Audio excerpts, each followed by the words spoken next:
Welcome. In this video I'll show how you can charge your Apple Watch Series 10. So it is a relatively simple thing to do. Inside the packaging that your Apple Watch came in, you should get the wire like this one, so the Type-C to this magnetic little circle here. So what you want to do is to find the charging adapter or charging brick that has the Type-C output and insert your charging wire into it.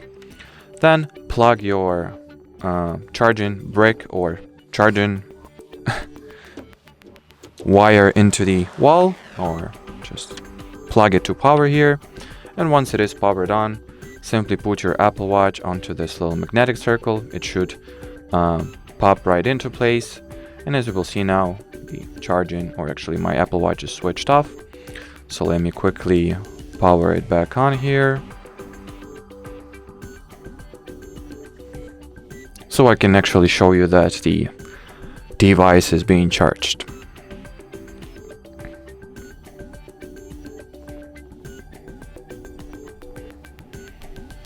Or you can actually pretty much charge your Apple Watch with any wireless charger for that matter. It doesn't necessarily have to be the proprietary included cable here.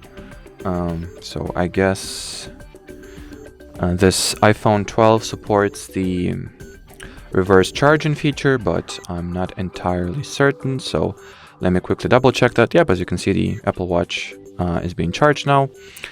So I can actually try showing you the reverse charging capabilities, or I mean, not the reverse charging capabilities, but the fact that you can charge your Apple Watch with pretty much any wireless charger. I guess it should support it. Let's see.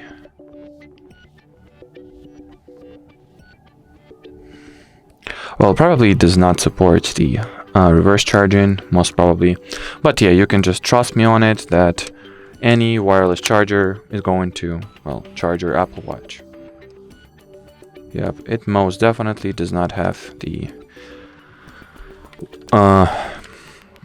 reverse charging capabilities. But anyway, as far as this video goes, that'll be it. So thanks for watching, and bye bye.